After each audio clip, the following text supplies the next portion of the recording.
Glory to thee, O Lord, glory to thee. Let's attend.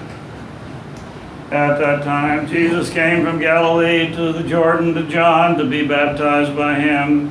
John would have prevented him, saying, I need to be baptized by you, and do you come to me?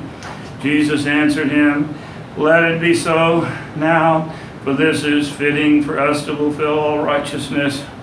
Then he consented.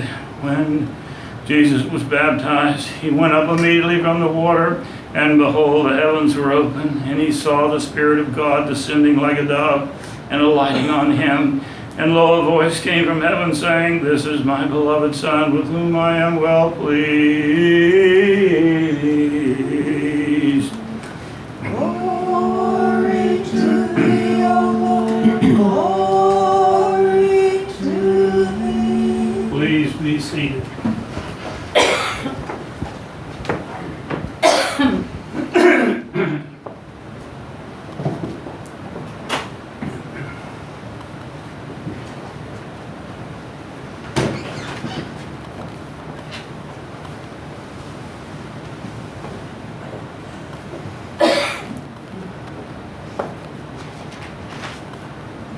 In the name of the Father, and of the Son, and of the Holy Spirit, now and ever, and to ages of ages. Amen.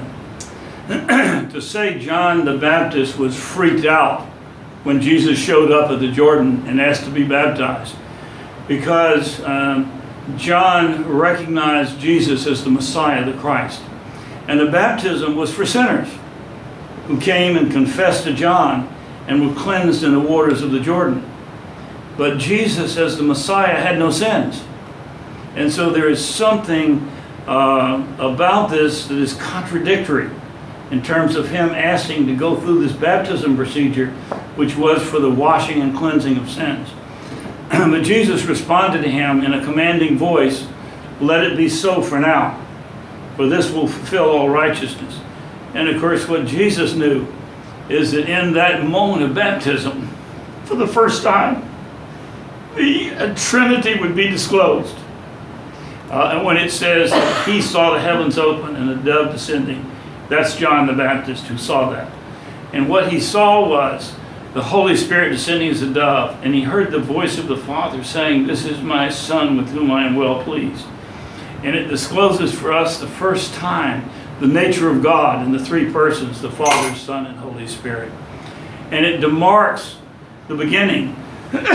John's job was to prepare the way for Christ, to literally plow the way so that people would be preparing for the coming of Christ.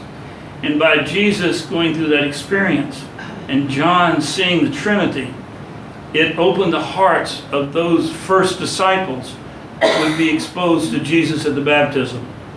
Andrew, who would bring Peter, and John, who would bring his brother James, and also Nathaniel. And so they would, at the beginning with that act of baptism, have their hearts open to Jesus of Nazareth, and they would be prepared to follow him when he came and said, Come follow me.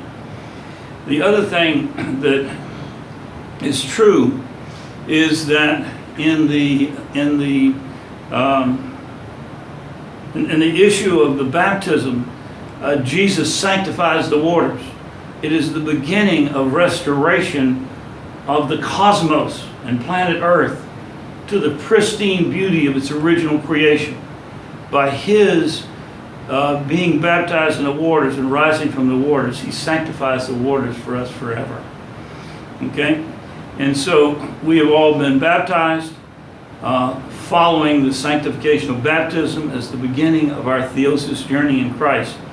But for us, the holy water that emerges this day is part of that process. In the name of the Father, and Son, and Holy Spirit. Let us say with all our soul and all our mind, let us say, Lord, have mercy. O Lord Almighty, the God of our fathers, we pray thee, hearken and have mercy.